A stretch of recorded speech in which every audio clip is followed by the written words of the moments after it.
Chink Falls Vineyard Church. We're doing a life group series on joining Jesus in the restoration of all things. And I love that we're using this format of the podcast, longer discussion, and then Sunday morning, really looking at scripture on the really broad topics. But then during the week, fellowshipping with people, hanging out, having food, and having longer conversations. And I so appreciate you, Dick and Maida, joining us back for this week's topic, which is how Jesus restores the weary soul.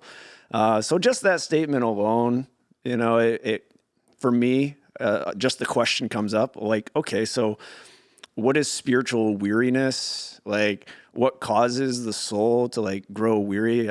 I think even that phrase "grow weary" is weird and interesting. But how does one's soul become weary? We enter into a relationship with Jesus, the joy, all the things that come with that happen, but we're still living in this tension of the now and not yet, where the kingdom is here, but it's not in its fullest, and heaven invades earth, but life continues on, and what causes someone's soul to become weary? My personal experience is that, my soul grows weary, and I need to tend to my soul. And there's a lot of things around that, which I'd love to just kind of dive in and have some conversation about. So what is spiritual weariness? What is that phrase, and what causes the soul to become weary? Well, I think part of it is maybe just understanding we live in a fallen world, and our soul is a part of our being that really interfaces and interacts with the world, and we can get beat up at times. We can get discouraged, despair. There's a lot of things that can happen along the way, and the soul itself is the part that's doing the interfacing, and sometimes it's like a low-grade fever. You ever have one of those, I've got a cold, it's a low-grade, and there's a fever with it. It's a low-grade fever. This isn't huge, but it's there, and it slowly builds. And sometimes the soul, just through life, gets weary, and you may not notice it right away until you reach a point when you're going, something's wrong. Yeah. Something's wrong.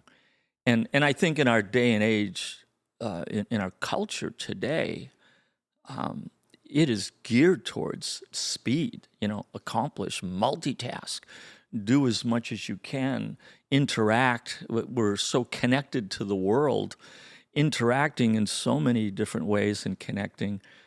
I think that even adds to it. I think it's probably an epidemic in our culture today of weariness. You ask people, just go up to anyone you know and say, "Hey, how you doing?" And the most common statement you're going to hear is "I'm just so busy.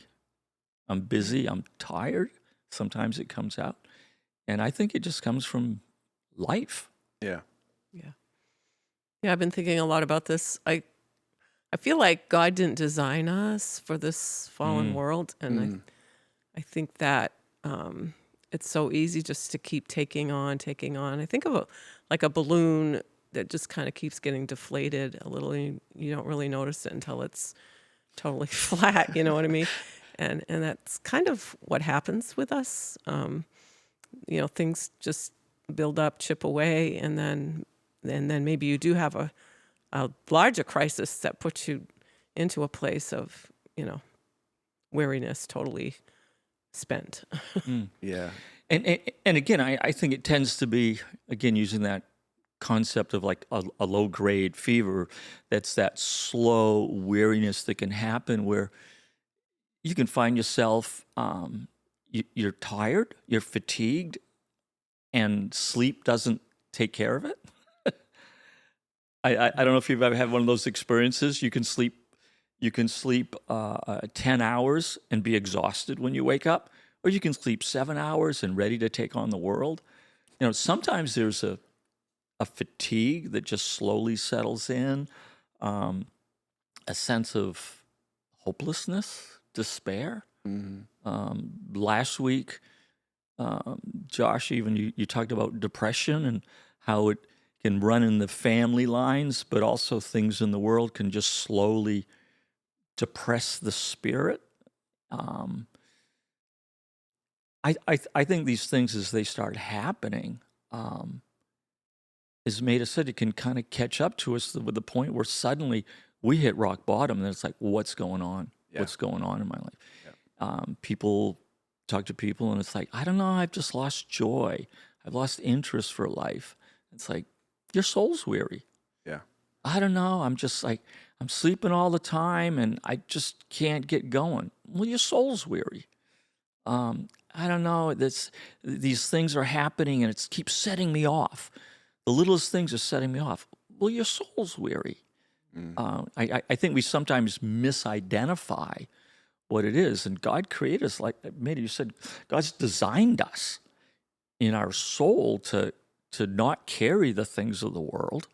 I like how David writes about sin, when he was carrying sin. And he says he filled his pillow with tears and his bones ached and groaned. I mean, there's a real sensation sometimes that goes with the weariness. We're not designed to carry the things of the world, yet we're designed to actually commune with God, who restores our soul, who does that refreshing. Yeah. So some of the factors when I think of like, how does like weariness like happen? Is it just like, one day I'm weary? It's like, okay, what are the things that actually play into that? And I immediately go to, there's some like outside like sources of like trauma. There's some things that happen that are out of our control. You have people with like their decisions that they make and how they affect us, good or bad, sinful or not sinful. You have things that naturally occur in the world. I mean, we've 3 years ago, the season that shall not be named, and still people are, some of us have recovered, and some of us are under the illusion that we've recovered. Mm-hmm. So you have like these outside sources of like trauma or things that affect us and affect our soul. But then there's also spiritual warfare. There's the attack of the enemy.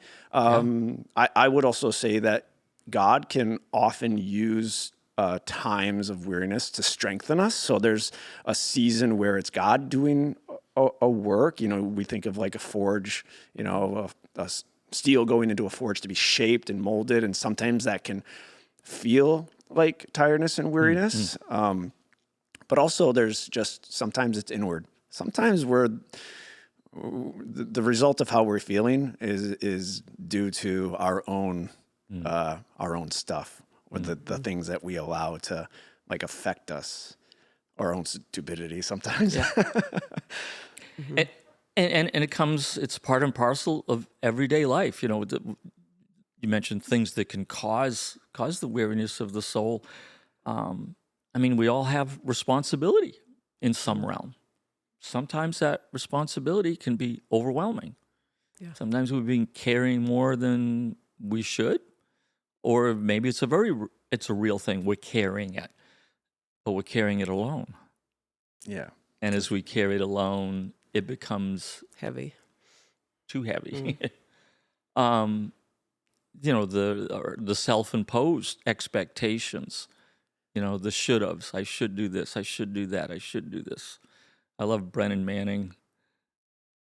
I just love some of the things he has shared on his during his journey. He's passed away now, but I remember he talked about other people's expectations upon him of what he should be doing, and how much it carried and weighed on him. Yep. And he used to say, you just can't have all these shoulds that you should do in your life. And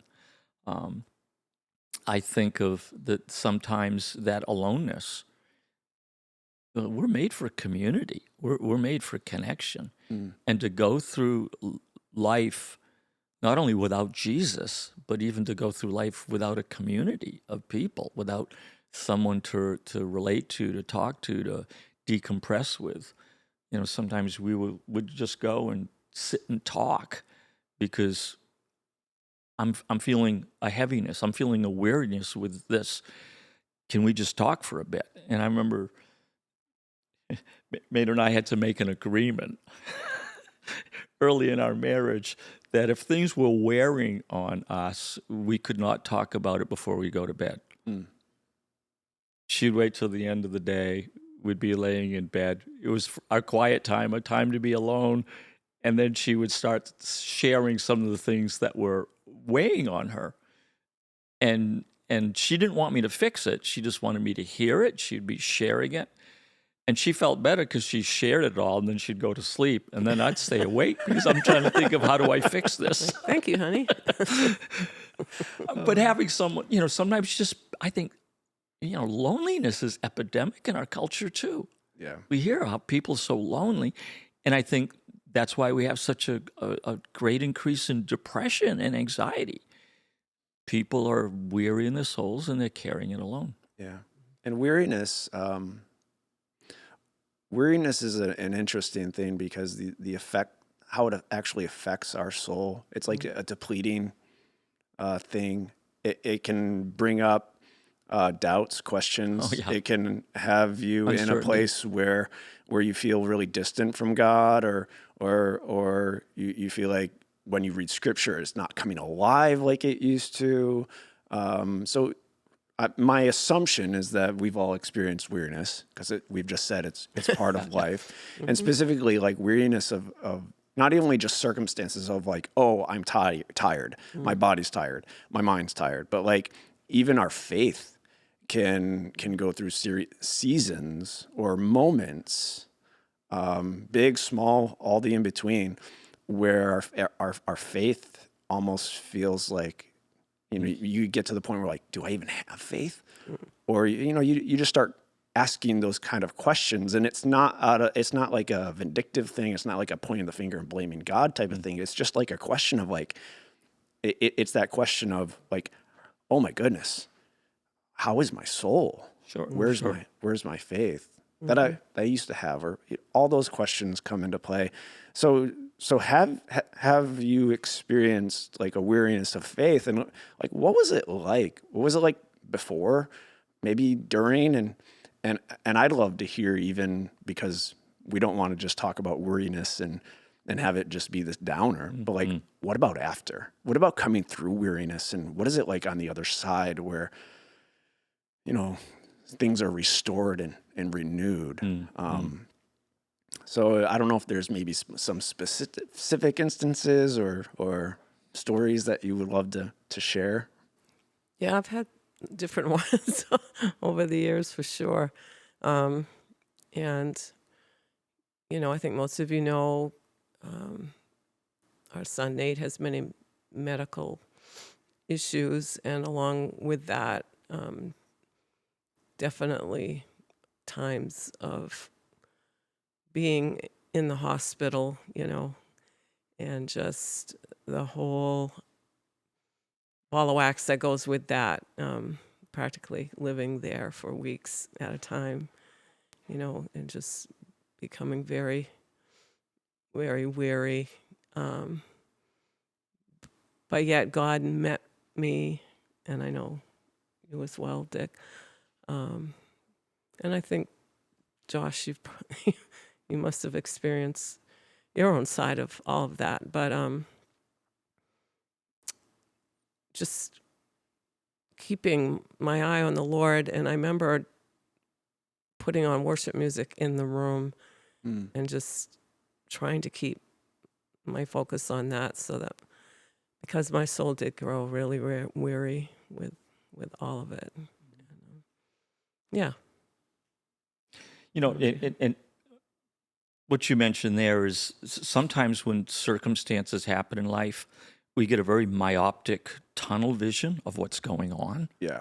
We're looking at this is happening right now, and we miss the bigger picture. We're so close, so in on it.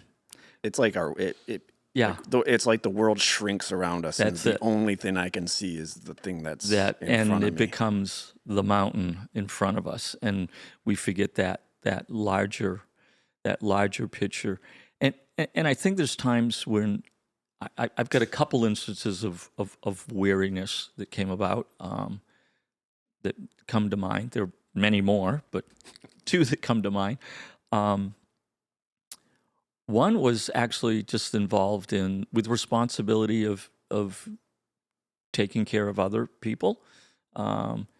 We were new in ministering at the church at Pathway when I was on staff there, and it was like probably 4 years into it, and we were like all in. And there were just certain factors and things happening, but we find ourselves, we were giving, and I was neglecting my own soul of the pouring in.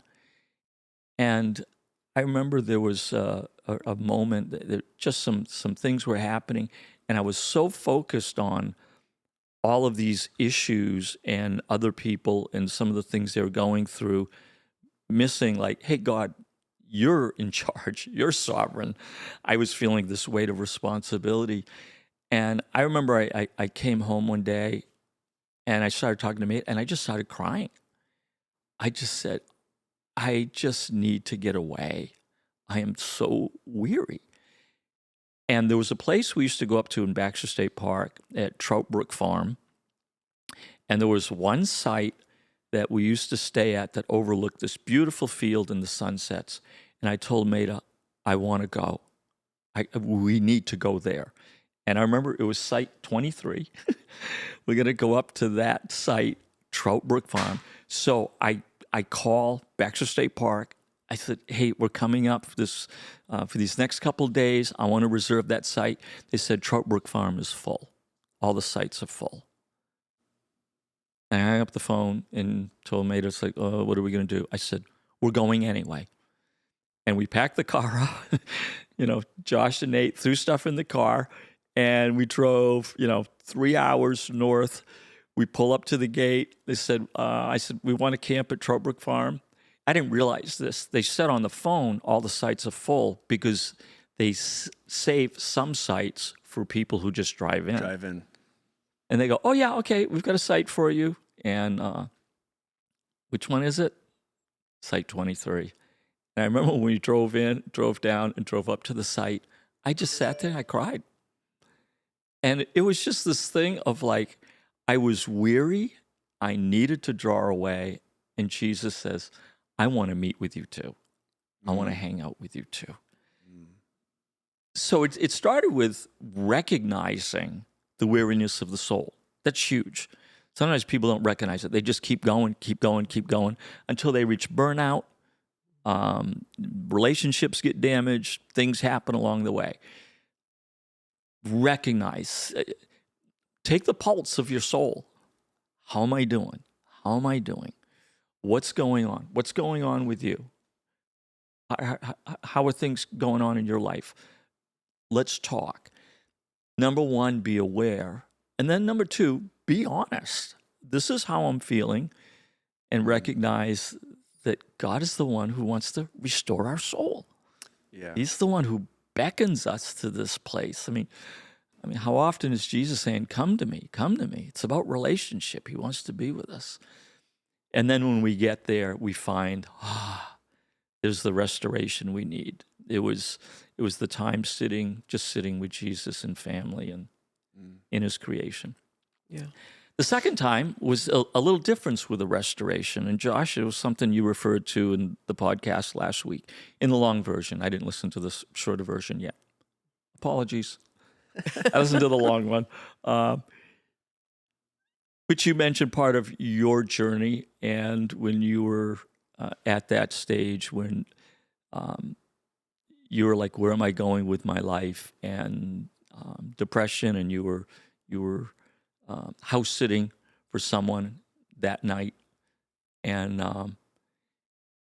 you talk about how I called you 3 a.m. But leading up to that, there was a weariness going on in you, as well as a spiritual battle going on in you. And as parents, you carry that. And you recognized it. You recognize it.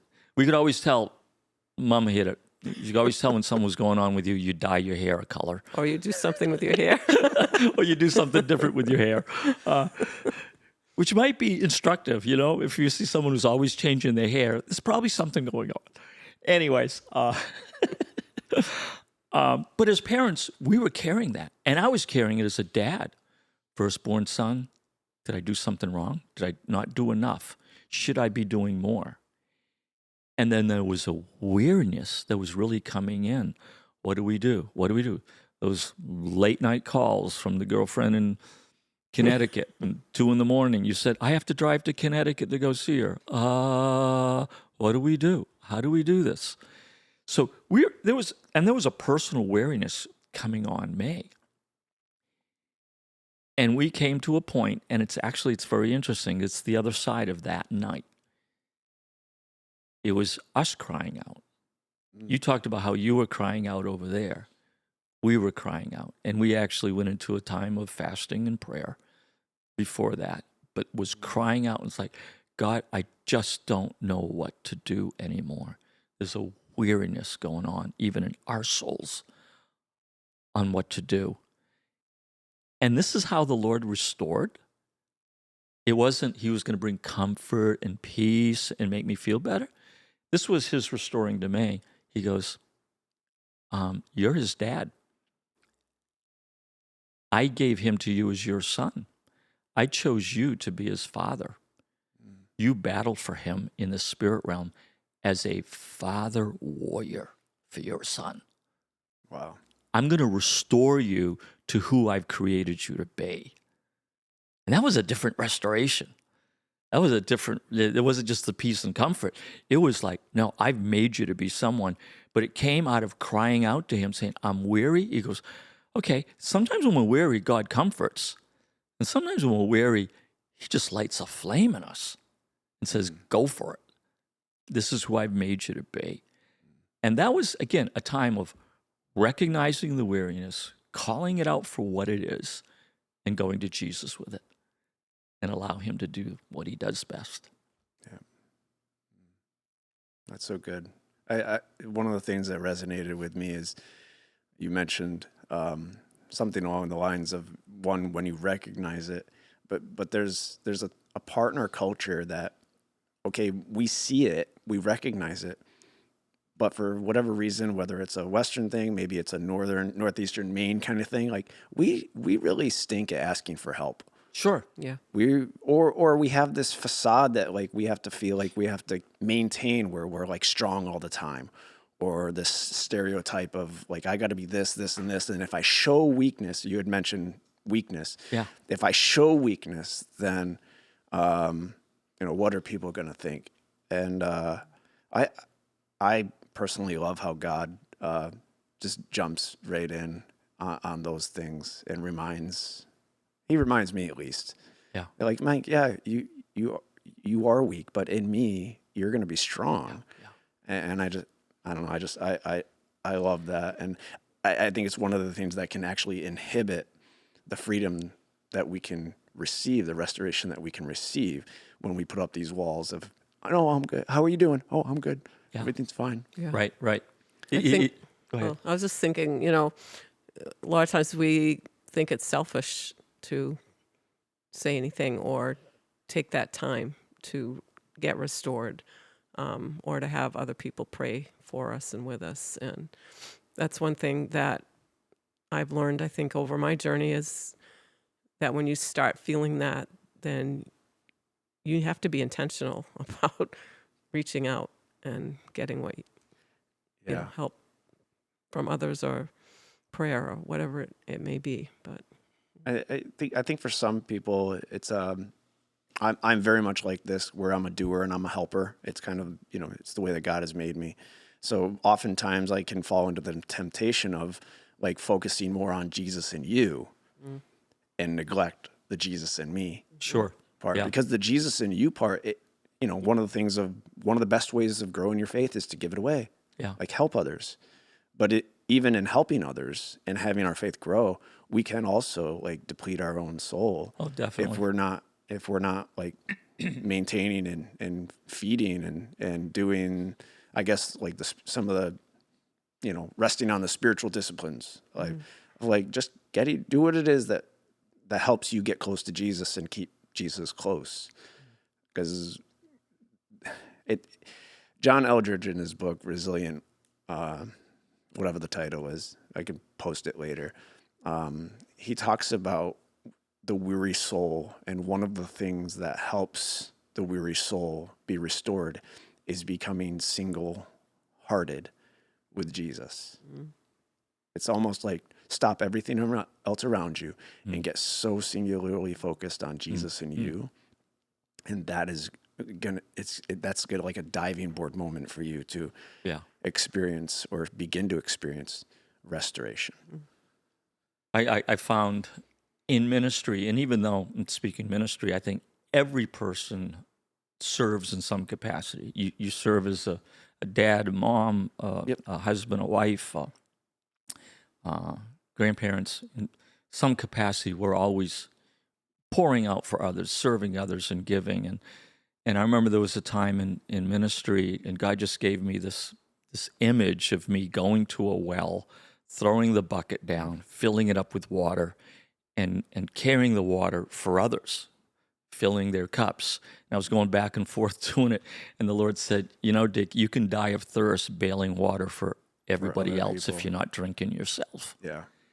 And sometimes I think in our Christian journey, we neglect our own souls, and because of that, it starts impacting other things. And again, it's so crucial, I think, just to keep the pulse. How are things going? What's going on? Where are you pouring out? And the answer always comes down, it's Jesus. It's go to him. Go to him. Spend time with him. Yeah. I think there's like I've just been listening to this whole conversation, which is, I think, a really interesting one. Do you think there's a strong separation between physical weariness and spiritual weariness? Yet, I think we probably all could say that there are moments and times where, there's a cross correlation there, because you're not just spirit, you're not just flesh. Right.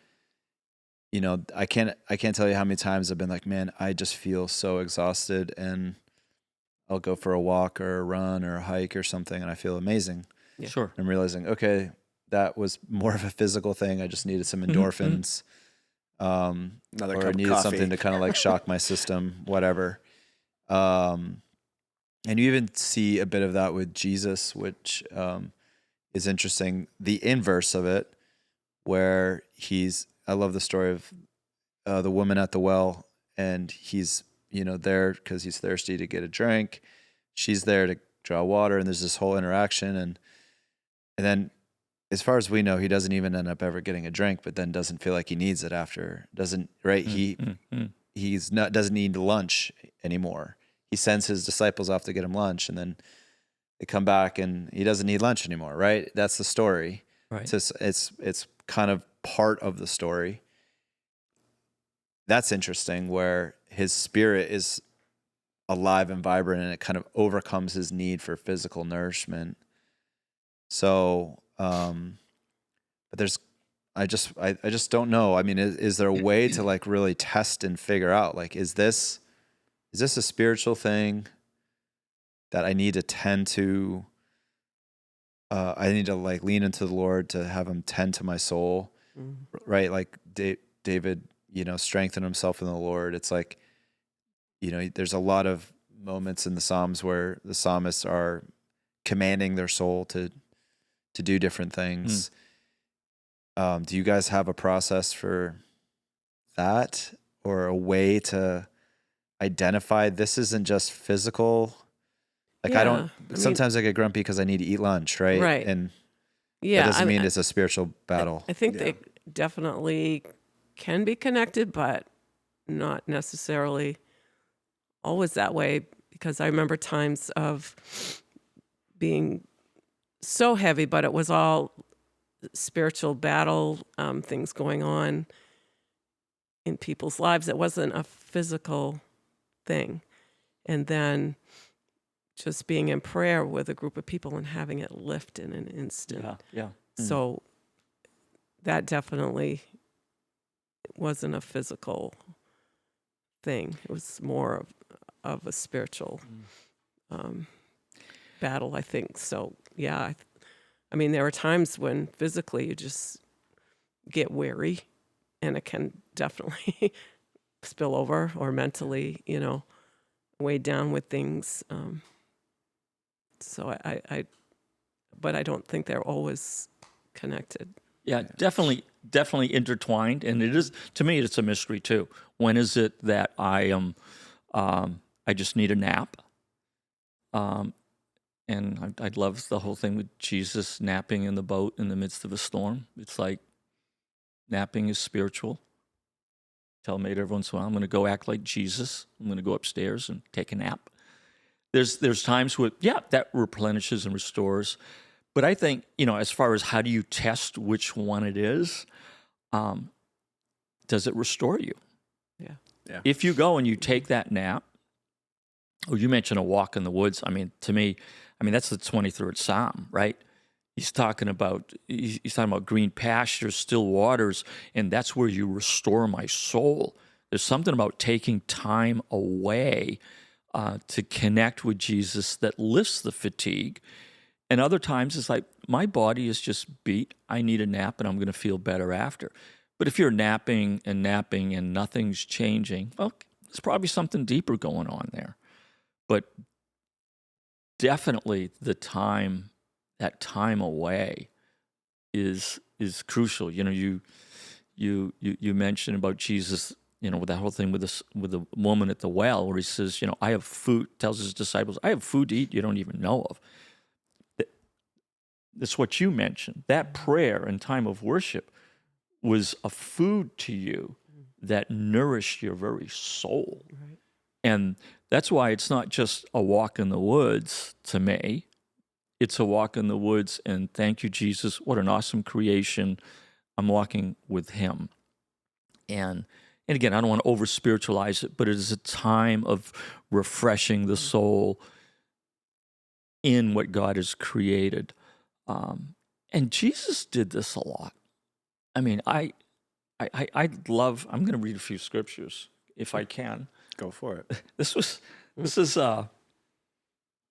if you look at Jesus as a model, this is out of Luke. These are just a few passages as he's going through. And this is in Luke 4, at daybreak, Jesus went out to a solitary place. People were looking for him. People were after him, but he goes, no, I need to go away for a while. I need to separate. And then it isn't too long after that. I'm going to just keep reading, parts of Scripture. It says, but Jesus often withdrew to lonely places and prayed. And that prayer is, and I don't think he's just going with a petition list to the Father. I think it's a time to connect. And I think it's like, man, that's replenishing his soul. That's filling him. Again, it's just later on in the next chapter. It says, one of those days, Jesus went out to a mountainside to pray, and he spent the night talking to God. Right, he was replenishing his soul. There's even an account after he feeds the 5,000. He says, the people came after him. He told the disciples, let's go away to a lonely place, solitary place. Like, you need to replenish, guys. And it says the people came after him to the point that they didn't even have time to eat. And yet he goes, no, this is really, really important. I just think it needs to be part and parcel of our lives. I keep going back to what's going on in my soul. I need to spend time with Jesus. And our culture is geared to everything's got to be, we do it on our own strength, or we got to be productive. I've got to accomplish something. And I think that's crept into the church, that to go and sit with Jesus for 20 minutes in the woods is not productive. We need to accomplish something. To go and just put on a worship CD or Spotify and just to sit with Jesus, just to be with him. Yeah. It seems that our culture is so non-productive, and the spiritual people do this. Oh, well, Jesus did it. Everybody needs to do this. Let's even go with this. How important is it to follow one of the 10 commandments that says don't murder? Man, probably pretty important. Don't steal. Yeah, that's important. Don't lie. That's important. Don't covet. Don't chase your neighbor's wife. All those things are important, right? But why do we discard the one which says, but remember the Sabbath? This is God saying at the very beginning, here's my top 10. Make sure you're spending time with me. Make sure you're connecting. I read this a while back. It says Israel didn't just keep the Sabbath kept Israel. And I've just internalized that. Keeping a Sabbath, and I'll talk about that in a bit, keeping the Sabbath isn't just something we do. It keeps us. Jesus said, man was not made for the Sabbath. The Sabbath was made for man. It's a gift from God to connect with him. And that's where the restoration of the soul happens. And that Sabbath can be the day. Here's the day. But I think the Bible speaks of the Sabbath rest. It speaks of a time just to say, I'm going to cease all these other things, and I'm going to intentionally take time to connect. And we have a 24/7 culture. We are accessible 24/7 to the point I think we are inaccessible to God. And we have to intentionally say, I need to take that time. I need to connect. You've heard of FOMO, right? FOMO, fear of missing out. I read one the other day, JOMO, the joy of missing out. The joy of missing out. I'm gonna shut that phone off. I'm gonna shut that computer down. I'm gonna shut off that squawk box. And I'm gonna have the joy of missing out on that. Because I'm gonna connect with Jesus. It's the invitation. How's the relationship? I'm not into religion, I'm into relationship. How's the relationship? And that's where he restores my soul. Yeah. To jump back to your question of like, is there distinguishing moments where is this just a physical thing or is this spiritual? I mean, the last year and a half, 2 years of my life, I have felt like self-inflicted building a house and all of those things, a weariness of just, I've been exhausted. Sure. Yeah. And I've gone to those moments, the things that I know previously have rejuvenated me and given me, have pulled me out of like even physical exhaustion, playing my guitar, going out in the woods hunting, taking a nap. The things that have been steadfast, that have like been proven to bring me out of even physical exhaustion. And like you said, to echo what you said, it's when those things are kind of missing the mark, then I recognize that there's a spiritual weariness that is present. Yeah. But I do think they're blended together. I mean, to separate the body and spirit. I just don't know if we can do that, but I think it is important to recognize, okay, I'm tired. I grab a cup of coffee and I still feel like, what's going on? Like a great question is just be like, okay, God, like, how am I doing with you? How are we? It's that seeking after the Father. But there have been moments over this last year and a half where, and I don't know, I don't necessarily have a like, oh, this is the answer for it. But I have recognized when it's been a spiritual weariness that, for whatever reason, maybe I've neglected my time with Jesus, or maybe there's actually been some outside force. There's been like the attack of an enemy, and I dislike blaming the devil for things. I don't like to give him credit. I don't like to talk about him. but he's real. Yeah. And he doesn't love when people are connected with Jesus. And warfare is He real. doesn't. I don't consider myself any more important than anybody just because now I'm stepping into a role. I've stepped into a senior pastor, and now because of my position, the devil's after me, and I've got a target on my back. Well, yes, but I don't think that highly of myself. But I have recognized where there have been moments where it has not been in the routine of everyday life. Things that have taken place. There's just been a red flag that has come up where I'm like, this doesn't just seem like physical weariness. This feels like a spiritual attack or a spiritual weariness. And then I have to be honest with myself and say, well, is there something that I've neglected? Is there something that I'm doing? Or is this even something outside of me? Yeah. You know, the importance of that staying connected, though, is through the years, when people have fallen away from the faith, very, very, very seldom has someone fallen away because of theology. Yeah. Where they say, I've got a different take on Jesus now. You know, my theology and beliefs have changed.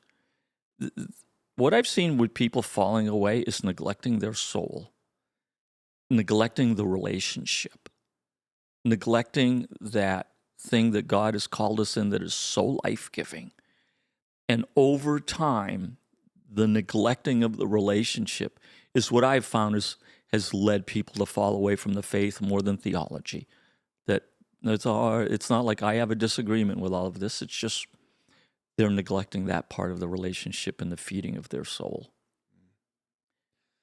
One of the things I love is, and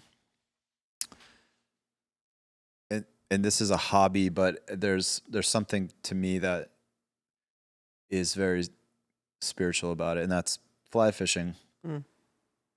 It's it does something. Sure. Well, I mean, listen, you can be fly fishing and you can be a crusty curmudgeon, as well, and get really mad when things aren't going your way. But if you surrender to that environment and that place and you just be in a river and you just get to that spot where you're not really thinking about your responsibilities, you're not thinking about anything else, you're just thinking about reading the water, you're thinking about that fly drifting, right? You're just taking in the environment around you. The Lord just happens to be, for some reason with me, really available in those spaces. I think a lot of it's not that fly fishing is a magic thing, right? That just happens to be the vehicle that makes me, excited, and I enjoy it. So it gets me there. But there's something about the power of presence, and we have a bunch of different brainwaves, right?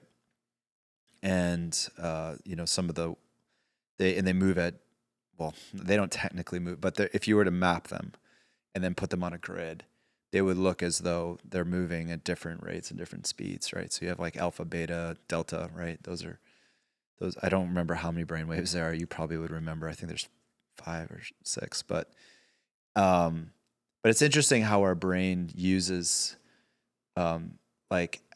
works at different frequencies, for lack of a better term, to kind of calculate things. So our primary one is this beta wave, where it's like this super fast problem solving side of us, where we're calculating all the time.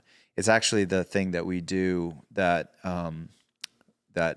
creates a lot of anxiety in people that are comparing themselves to others, because they're like kind of just evaluating, what is this person thinking about me? Did I just say something really dumb? And it's that thing that with people that struggle with this, where they'll replay the tape in their mind, right, after social engagements, of like trying to figure out, like, did I say something really dumb? Does that person like me? Do these people like me? Do I fit in? Like, You're right? speaking my language right now, bro. Right. And it's like, and it's exhausting. Yeah. It's Yeah. exhausting. And what it does actually is it prevents us from being present Right. in social moments and social engagements, if that's, Yes. if that's the way you're wired. The good news is that there's, you mentioned spiritual disciplines, or someone did, and there's spiritual disciplines that help us just kind of be able to focus on being more present. And the best way to explain, the best explanation of delta wave I've ever heard is it's that spot that's in you, in your mind, that is able to remember certain experiences. So, and if they were to hook up like a bunch of those electrodes, like, to measure like kind of brain activity on you, and they were to give you a bite of grapefruit and you see stimulation, or if they said, close your eyes and imagine taking a bite of grapefruit, that your brain would do the same exact thing, right? It does the same exact thing. It has this ability to remember things and bring them so close that it's as though they are right there with you. There is something about that ability to be able to be present, Right. to create these moments with the Lord, Yeah. to have spiritual disciplines Yeah. and rhythms in your life. Yeah. Maybe it's, for me, it's like I'm out in the river and I like have these moments with the Lord.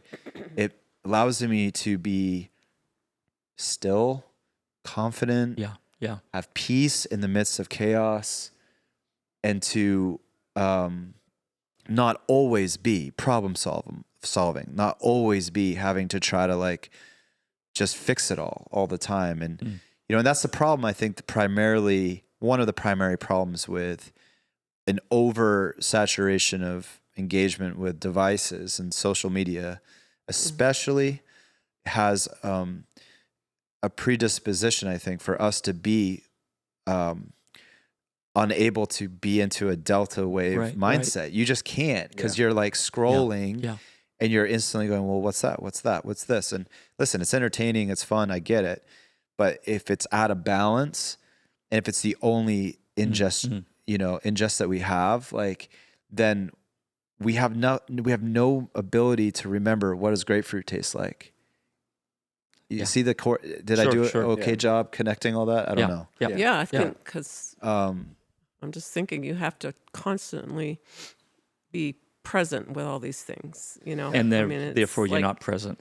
Yeah. Right. And we're called, honestly, I truly believe that we're called into being a people that are able to be present. Right. Yeah. Be present with one another, be present with God. John Wimber, I want to do a callback to something that you said earlier, but John Wimber had this funny statement where he said, there's a couple prayers that God always answers, and one of the prayers he always answers is, God, what is wrong with me? Yeah.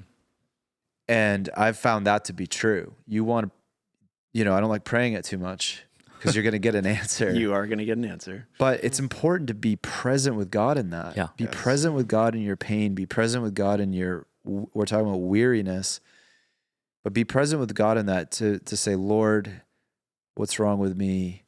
Why am I weary? Yeah. And I guess I want to ask this question is, we kind of go into this next step. What are the things that you guys do to be restored? Yeah. I mean, you talked about some of the historical things, but what are you currently doing? Yeah. I'm glad you mentioned spiritual disciplines, and Josh, you highlighted it, and then you brought up this thing with fly fishing. It was probably, maybe you remember, 10 years ago, we went on that pastoral Sabbath retreat. Probably more than that now. More than that. Okay. Whatever. We were in Idaho. Beautiful place in Idaho. And there were 8 of us pastoral couples in the vineyard. And it was a 10-day retreat. Phenomenal. And one of the sessions, after one of the sessions, we were scheduled to go meet with a spiritual director. And I actually got assigned to the person who oversees spiritual direction for the Vineyard movement. And it's like, oh no, I'm worried because I've got the big guy where he really knows all the spiritual disciplines. He knows how to do it. And I'm thinking, I'm horrible at it. And I remember we sat down, it's our first session, and I've got my notebook, and I said, hey, Chris, before we go into a lot of detail, I just got to tell you, I'm really not good at spiritual disciplines. I've read Dallas Willard's book, and I forget the other one. Anyway, Richard Foster. I've read those books, and I know all the things I'm supposed to do as a Christian, and I'm just really not good at those spiritual disciplines. And he looked at me and he said, well, what do you think spiritual disciplines should do? I mean, what's the purpose of them? What's the fruit of it? And he says, open up your notebook and write down what you think spiritual disciplines should do, the effect, impact of it. So I just wrote down a list. And he asked me to share it after. And this is what I wrote. Spiritual disciplines should draw me closer to Jesus. Mm-hmm. They should be life-giving. They should fill me with joy. They should impact my relationships. They should transform who I am.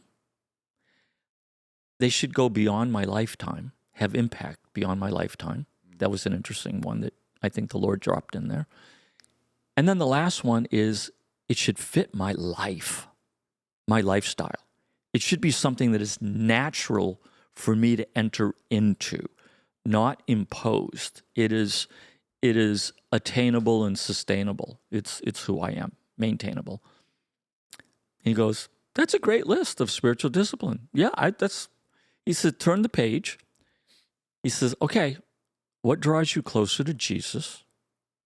What is life-giving? What gives you joy? What transforms you on the inside? What impacts your relationships? And what is it that's who you are? He says, write those things down. And I wrote down gardening, walks in the woods, sitting with Maida any place, just sitting and being with her, having meals with the family, the kids and the grandkids, having people over at the house, doing breakfast with men, especially younger guys. I mean, I'm going through my list, and he said, oh, well, why don't you make those your spiritual disciplines? And can I tell you, a monkey was taken off my back. Because sometimes we super spiritualize our time with Jesus. Right. And it can be fly fishing. Mm-hmm. And you can do fly fishing, like you said, without Jesus. But if you're a follower of Jesus, it's like, oh, okay, I have to go to this place and open my Bible, and I'm for those things. But sometimes we say, that's what I have to do to connect with Jesus. And Jesus might be saying, hey, I'm out in the boat to do some fishing. Some fish. Come connect with me here. Go for a walk, connect with me here. Go sit in the garden, work in the garden. Here, invite your family over and celebrate the joy of what I'm doing in your midst. Those things restore the soul. Yeah. Those are the things. And I think Jesus has made following him really simple. We make it complicated. Yeah. Mm-hmm. He just invites us to be with him. And again, times of worship, yes. Times of being on your face, crying out to God, yes. Times of reading his word and say, Lord, I just need you to refresh my soul, yes. But let's not exclude gathering with loved ones, yep. The joy of family, the entering his creation, again, the 23rd Psalm. You mentioned, the beta waves, delta waves, and stuff. Science has also found that positive and negative ions are released in our environment, and I forget which is which. So Somebody could check it if they want to and tell me which ones I got wrong. But the wind blowing through leaves and trees releases one form of ion. A brook running, that babbling brook, releases the same. Waves crashing on a beach release the same. And those are the ones that they're doing the brainwave things and finding there's a peace and a calmness. And it's probably the beta waves, delta waves things happening in that environment. The opposite is around machines, machinery, devices that generate electricity and use electricity. Very, very interesting. Which is why I put a little thing on in the house. We are created for the garden to be in God's creation. So I guess I'd like to say, in restoring the soul, let's not make it more complicated than it is. And having permission to step into those things. Of course, with it, the driving force of that is it's not like permission to like, I'm just going to go on a retreat because I want to go on a retreat. Like, Sure. Jesus has got to be there with you. It's Right. Right. But really living for an audience of one, which is Christ, being single-hearted, and having the permission to say no, or even have the freedom to reject even some of the thoughts that we might have of, well, what are other people going to think? We could easily fall into that temptation. I think taking, And it can I rob think us. I think it tears down a little bit of the barriers between what's understood as being sacred and secular. True. Yeah. As well. Like what you were describing, like giving permission to really declare something as being sacred because it's life-giving. If it's life-giving, then it's from the Lord and it's for your life to be enriched and to set the stage, to invite him into it. Ryan and I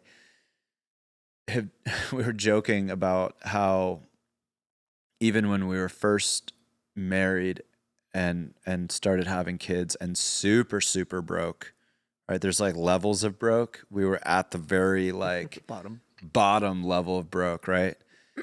And we still would always find a way to go out to eat. Sure. Yeah.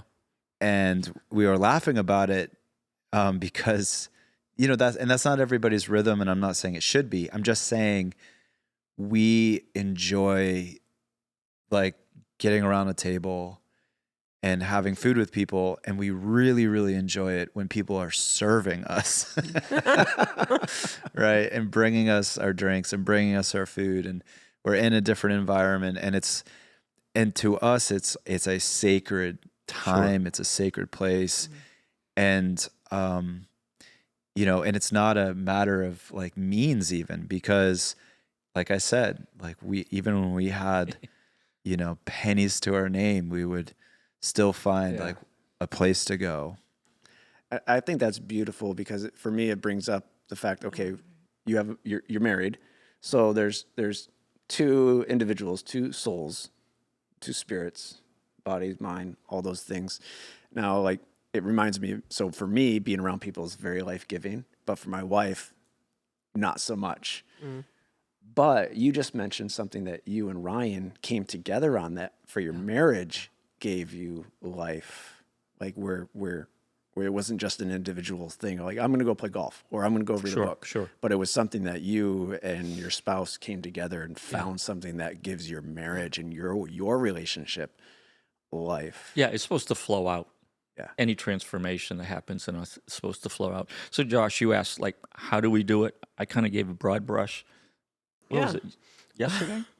Well, yeah, all those things. Well, yesterday, for instance, it's a beautiful day. So we took a drive up towards Rumford Point, and Actually, Monday. Was it yesterday? Today Wednesday? Monday. You guys are Monday. just losing. Whatever. I'm sorry. Losing track of time. You're so relaxed. Sorry. And just went to this pond. It's this beautiful little pond called Ellis Pond. It has an amazing view of the mountains, and just sat there and got restored, just by being out in God's creation and not doing anything in particular, but just taking it in and reflecting on things. And Yeah. so I find myself doing that a lot, but I also am a little more traditional, maybe with some things, and I find that I really need in the morning to sit down and I do my journaling, and for me, writing, I love to write, and so that's a point of restoration and connection.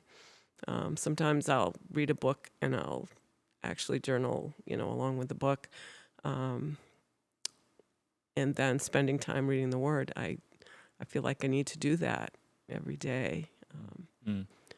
So, I think there's this linkage with disconnecting too, that the more we're disconnected from Jesus, the more we're disconnected from the state of our own soul, and the more we're disconnected from those around us. And Josh, I love how the term present. Being present, though, with the Lord makes us present with ourselves and makes us present with others around us. And, I mean, we're created for relationship. We're created for community. I mean, the Trinity, it's community. The church, it's community. It's marriage, family, it's community. It's relationship. And the minute we start the disconnect, again, I think it's a process. Disconnecting with the Lord is linked to being disconnected with our very souls, and we find ourselves disconnected with others. But the opposite is so true, and God invites us in, changes everything. I have never, and I don't think this is an outlandish statement, I think it's true, I have never spent time with Jesus and not been impacted by it. Yeah. Not been changed by it, never been, refreshed by it. It happens, refreshed, restored, and he beckons. Yeah, and I want to encourage everyone, and ourselves included, right, that you're a human made for this place, this earth. Sure. And so getting outdoors, getting out of doors. Oh, we live in Maine. That's what outdoors means. It means out of doors. Get out of doors. It's not looking at a screen and living vicariously through someone else's hike. Well, right. And okay, so exactly. And I wanted to share a quick thing where I was just in Montana with 10 friends and family and celebrating turning 40. And my buddy Justin, who is not a hiker at all, doesn't like hiking, doesn't like, that type of stuff. Walking up hills for long periods of time and back down, right? In sandals. And and so he decided to do a 10-mile hike into the backcountry of Yellowstone with us, and he did it in slip-on sandals. That's amazing. But I mean, had such an incredible time, and we're in the backcountry together, and he and I just stopped at this one point, and we're just taking it all in, being transformed by it. Right. And it's nothing that there's no other way. You could look at a picture. I bet you couldn't take a picture as well as some of the pictures that people have posted that are, of that same location. But nothing comes close to getting out and going and seeing it and doing it. Yeah. To the point that he was telling me, he's like, we came home and he can't stop thinking about it. Right. Cannot stop thinking about that place. And he said, I need to start working out. I need to go on a diet. I don't want to be 60 years old and unable to move and see those types of things. I want to be able to do this stuff for a long time. So I just want to encourage all of us. There's a invitation, I think, for all of us to go out there and invite the Lord into it. Be present in it. And because, again, we saw people, we'd pull up and here's this overlook, here's this site. People jump out of their vehicles, pull out their cameras, back in their vehicle and go. And it's like, so you didn't even look at it. Didn't experience anything. You didn't even experience it. Get the photos and you'll look at it at home and, we're sitting there going, wow. Yeah, who this is cares about your awesome. Instagram feed? Yeah, yeah, right. You know, who cares? Because you're not gonna you're gonna have to refer back to that photo Sure. to hopefully catch a glimpse of what the experience you was. saw. Right. But if you're Instead of in a experiencing. moment and you don't have a camera and you're present, you're gonna Yeah. remember that Yeah. always. You know, I want to share one other thing about being present with the Lord, relationship with the Lord, and I liken it to marriage. There's 3 phases that Maida and I have gone through in our relationship. I don't know if there's going to be a fourth with this, but early on in our relationship, I remember the scripture that the two shall become one, and I knew exactly how that one would think, what that one would say, what that one would want to do. and I found a lot of our relationship was early on. I really wanted to talk and share my stuff, what's going on in my head, me. And I had to learn that the relationship really goes both ways. And I had to enter into a time of like, I wanted to listen. And it took me a while to really get there. Of like, so what's going on with you? Tell me your dreams, your hopes, and listening more. And the relationship became a little more back and forth. And we're at a point now where our communication can be sitting by Ellis Pond in our chairs and just being together. And it's so life-giving. Yeah. I liken that to my journey with Jesus. When I first came to Jesus, I was told that I'm supposed to pray and supposed to pray for other people. So I spent the early part of my relationship to Jesus with my prayer list, and I did all the talking. Hey, Jesus, I really need you, and Lord, would you do this, and would you do that, and would you meet this person, would you do those things? I'm all done. And I'd end it, and I realized that any relationship where one person does all the talking isn't really a relationship. Yeah. So I entered the second phase when I learned to listen.